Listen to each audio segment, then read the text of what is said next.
3월 8일 금요일 5분 브리핑입니다. 총선을 앞두고 최근 공개된 여론조사에서 국민의힘이 더불어민주당을 앞서는 결과가 잇따라 공개되고 있습니다. 그러나 전문가들은 국민의힘 지지율 1위에는 착시 효과가 있다고 했습니다. 조국 혁신당의 지지율을 합칠 경우 야권 지지율이 높거나 팽팽한 경우가 많아 실제로는 우열을 점칠 수 없는 상황이란 것입니다. 특히 여당은 한동훈 비대위 효과가 고점을 찍은 반면 민주당은 공천 파동이 정리수순에 들어가고 있어 진검승부는 지금부터란 평가입니다. 네, 지금 읽어드린 이 내용은 조선일보 기사입니다.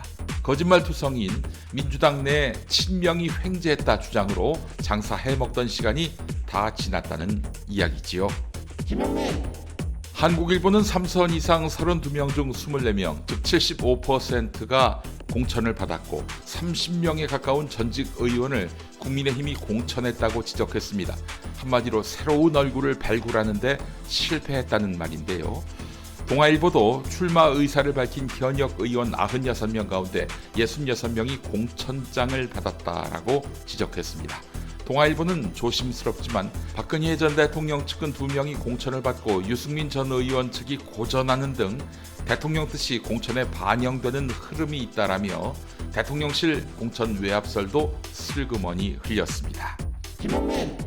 정부가 간호사들에게 의사 업무 일부를 허용하도록 했습니다.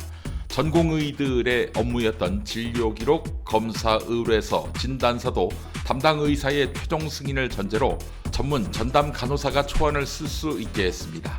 중심 정맥관 삽입이나 동맥혈 채취, 기관 삽관 등의 고난도 시술도 허용합니다. 다만 사망진단, X선 촬영, 전신 마취, 전문 의약품 처방 등 9개 의료 행위는 모든 간호사에게 여전히 금지됩니다. 의사협회는 위험한 시술까지 포함돼 현장에서 절대 적용되면은 안 된다고 주장했습니다.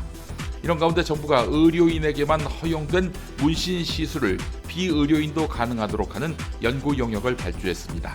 의료계를 또 한 번 자극할 흐름입니다.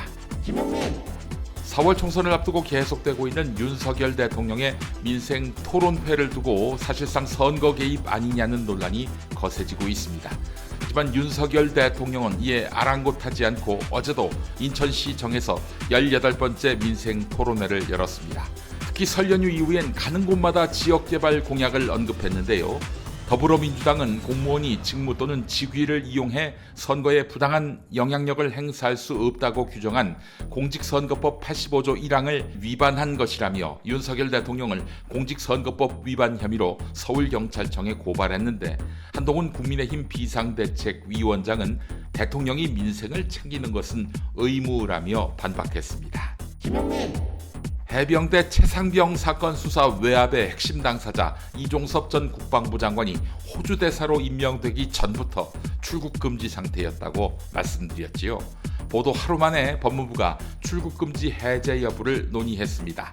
한편 피의자 신분인 이종섭 전 장관은 고위공직자 범죄수사처에 반나절가량 자진 출석해 보안이 중요한 국방부 관행상 장관 때 업무 수첩은 이미 필기했고 휴대전화는 필요한 부분만 임의 제출하겠다라는 뜻을 밝혔습니다. 이미 외교관용 공용 여권을 발급받은 이종섭 전 장관은 국적기 편으로 곧 호주 시드니로 출국할 것으로 파악됐습니다. 세상에서 가장 여유로운 범죄자 도피가 될 것 같습니다. 신문별 간추린 소식입니다. 정용진 신세계그룹 부회장이 그룹 회장으로 승진합니다. 신세계그룹의 매출이 지난해 사상 처음으로 감소하고 신세계건설의 재무구조가 악화되는 등 위기가 고조되는 상황에서 오너리스크의 장본인이 그룹을 총괄하게 되는 것입니다. 매일경제 보도 내용을 소개해드렸습니다. 박용진 더불어민주당 의원이 곧 정봉주 전 의원과 서울 강북을 지역구 경선 결선을 벌이지요. 결선에서도 박용진 의원의 30% 감사는 유지되기 때문에 59%를 득표해야 살아남게 됩니다.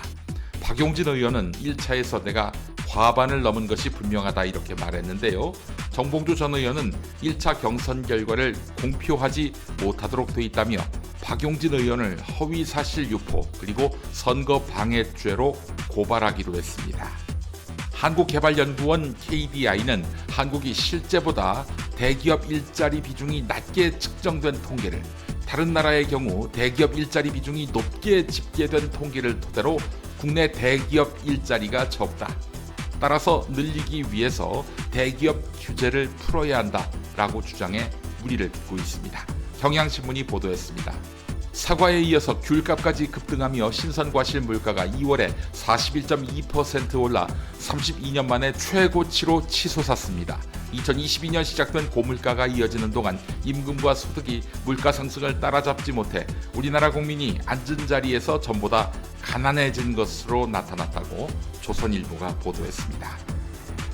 22대 국회의원 총선에서 충북 청주 상당에 출마하는 정우택 국민의힘 의원의 돈봉투 수수 의혹과 관련해 정우택 의원에게 돈을 건넸다고 알려진 카페 업주가 문자 메시지를 공개했습니다. 큰 과일 박스를 보낸다고 보냈는데 감사하다, 이런 답장이 온 대화였습니다.